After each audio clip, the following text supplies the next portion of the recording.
क्या आप भी किसी टीचिंग एग्जाम की प्रिपरेशन कर रहे हैं और सोच रहे हैं कि इस एग्जाम के लिए सिलेबस को कैसे कंप्लीट किया जाए? मेरा नाम अभिषेक है और मैंने KVS, CTET, DSSB ऐसे एग्जाम्स को अपने फर्स्ट अटेम्प्ट में क्लियर किया है और ये जानता हूं कि ऐसे एग्जाम की प्रिपरेशन के लिए कौन सी ट्रिक्स चाहिए और किस तरीके से किस बेस पर हमें सिलेबस को कंप्लीट करना चाहिए। तो जुड़े मेरे साथ मेंटर स्टैटिस्टिक्स पर, जहां पर मैं आपके लिए ऐसी ही वीडियोस लाता हूं और आपके एग्जामिनेशन के लिए बेस्ट प्रिपरेशन करवाता हूं। नमस्कार, कैसे हैं आप सभी। स्वागत है आपका साइको विज्ञान के आपके अपने इस ब्रांड न्यू चैनल पर और आज के सेशन नंबर 42 में आप सभी का स्वागत है। आज इस क्लास नंबर 42 की EVS पेडागोजी के अंदर आज हम डिस्कस करेंगे it's scope and relationship of EVS with science and social science. आपको याद होगा कि कल की क्लास के अंदर हमने बहुत ही ब्यूटीफुली समझा था कि EVS के अंदर क्या क्या चीजें होती हैं, कैसे उसका कंपोनेंट है, किस तरीके से एनवायरमेंटल स्टडीज और एनवायरमेंटल एजुकेशन दो अलग अलग बातें हैं। अब उसी चीज को और फर्दर एक्सटेंड करते हुए आज हम जानेंगे कि किस तरीके से हमारी जो EVS है जिसके अंदर हम पढ़ते हैं एज पर NCF कि इसके अंदर साइंस और सोशल साइंस के कंपोनेंट इंक्लूडेड है। आज हम जानेंगे कि ऐसा सच में कैसे है, इस चीज को हम समझने की कोशिश करेंगे, कंसेप्ट को ब्रेक डाउन करेंगे छोटे छोटे पीसेस में और उसको अच्छे से समझेंगे। तो चलिए आज के सेशन की शुरुआत करते हैं और बढ़ते हैं आगे की क्लास की तरफ। आपको पता है कि ये चैनल आपके लिए बिल्कुल ब्रांड न्यू है, बिल्कुल नया है, तो अगर अभी तक आपने इस चैनल को सब्सक्राइब कर बेल नोटिफिकेशन को ऑन नहीं किया है तो जरूर कर लीजिएगा। वीडियो के डिस्क्रिप्शन में आपको टेलीग्राम की लिंक मिल जाएगी, वहां से आप टेलीग्राम से जुड़ जाइए और अगर आपने एप्लीकेशन को इंस्टॉल नहीं किया है तो प्ले स्टोर से आप एप्लीकेशन को भी इंस्टॉल कर सकते हैं। चलिए बढ़ते हैं आगे और सबसे पहले समझते हैं कि टॉपिक का अर्थ क्या है। सबसे पहले लिखा हुआ है scope and relation of EVS to science and social science. कल हमने काफी ब्यूटीफुली स्टडी किया था और हमने जाना कि EVS जो कि प्राइमरी क्लास के अंदर एज पर NCF किसी और स्टेट किसी और कंट्री में EVS के अपने अलग मायने हो सकते हैं, लेकिन इंडियन कंटेक्स्ट में EVS को जब हम बात करते हैं एज पर NCF 2005 जिसके बेस पर NCERT ने अपनी किताबें बना रखी है क्लास 1 से लेकर 5 तक, हम उनके बारे में बात करेंगे। तो उसके अनुसार क्या बात कही गई है कि भैया तीन चीजों के कंपोनेंट को हमने इंक्लूड किया है। सबसे पहला है यहां पर साइंस, दूसरा है सोशल साइंस और एक है एनवायरमेंटल स्टडीज,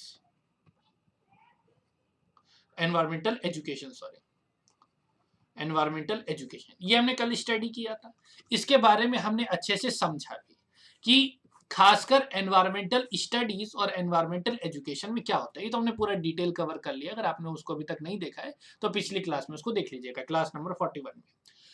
अब बात करते हैं कि साइंस और सोशल साइंस से वो कैसे जुड़ा हुआ है। EVS जो है अपना वो साइंस और सोशल साइंस से कैसे जुड़ा हुआ है और कैसे उसके कंपोनेंट इसमें इंक्लूडेड है। जब हम बात करेंगे स्कोप ऑफ EVS की तो EVS का स्कोप वाइड है और EVS के स्कोप के अंदर साइंस, सोशल साइंस और एनवायरमेंटल एजुकेशन तीनों आते हैं। अब रिलेशन की अगर हम बात करें EVS का साइंस और सोशल साइंस से कैसे रिलेशन, अब हम उसको देखेंगे।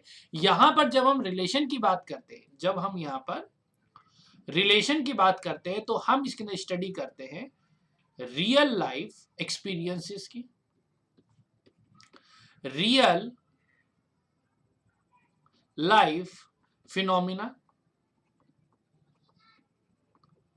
ठीक है, रियल लाइफ फिनोमिना की बात करते हैं, मतलब क्लास 1 से लेकर के 5 तक के अंदर हमारे आसपास ऐसी कौन कौन सी चीजें घट रही हैं जिसका या तो वैज्ञानिक या फिर सामाजिक परिप्रेक्ष्य है। बच्चे अपने जीवन में देखता है कि एक लेडी उसके सामने खड़ी है जिसको वो मम्मी बोलता है और एक और लेडी खड़ी है जिसको वो दीदी बोलता है। ठीक है, दूसरी तरफ वो देखता है कि जब पानी को गर्म करते हैं तो उसमें से धुआं निकल रहा है, इस तरह की चीज वो देखता है।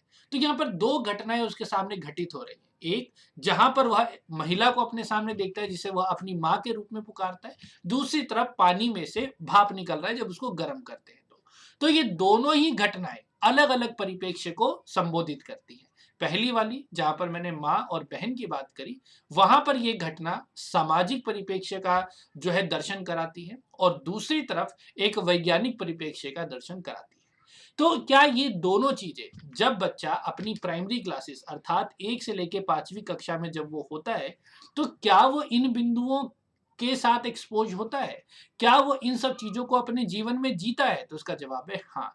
तो ईवीएस के अंदर जब इसकी रिलेशन साइंस और सोशल साइंस के साथ हम बात करेंगे, तो हम इन्हीं बिंदुओं पर चर्चा करेंगे कि पहली से 5वीं क्लास में उसके उसका जो संज्ञानात्मक स्तर है, यानी कि बच्चे का जो कॉग्निटिव लेवल है, उस लेवल के अनुसार समाज में घटने वाली जितनी भी सामाजिक और वैज्ञानिक क्रियाएं हैं, जिसका बच्चे को जानना जरूरी है, उसके बारे में हम लोग डिस्कस करते हैं और उसी के बारे में बच्चों को उसका रियल लाइफ एक्सपीरियंस करा करके उस कंपोनेंट को डालने की कोशिश करते हैं। एक चीज का हम यहां पर क्या ध्यान रखेंगे, पॉइंट्स टू रिमेंबर, कि यहां पर किसी तरह की डेफिनेशन पर फोकस नहीं किया जा सकता, नहीं किया जाता है एज पर एनसीएफ। ठीक है, किसी तरह की डेफिनेशन पे फोकस नहीं किया जा सकता। Facts and only facts and figures नहीं होते, ओनली फैक्ट्स एंड फिगर नहीं होते। यहां पर उसका मतलब ये देखते हैं कि हम लोग उसका सुटेबिलिटी क्या है, कैसे हम उसको इस्तेमाल कर सकते हैं, बल्कि हम लोग यहाँ पे rather than we focus on understanding. हम किसके ऊपर फोकस करते हैं? अंडरस्टैंडिंग। और यहां पर जो फोकस होता है वो होता है अंडरस्टैंडिंग पे एंड यूजेबिलिटी पे, मतलब उसको हम कितना इस्तेमाल कर रहे हैं, ना कि रोट मेमोराइजेशन पे या फिर मार्क्स पे। इसके ऊपर इसका कोई लेना देना नहीं है। ध्यान रखिएगा, पहली से 5वीं तक की जो कक्षा है वो प्रिपरेटरी होती है, बच्चे को बनाती है भविष्य के लिए। तो यहां पर किसी भी तरह के रट्टाफिकेशन या फिर किसी भी तरह के क्वेश्चन आंसर का कोई वक्तव्य नहीं रह जाता। यहां तक ये बात एकदम आपकी क्लियर हो जानी चाहिए।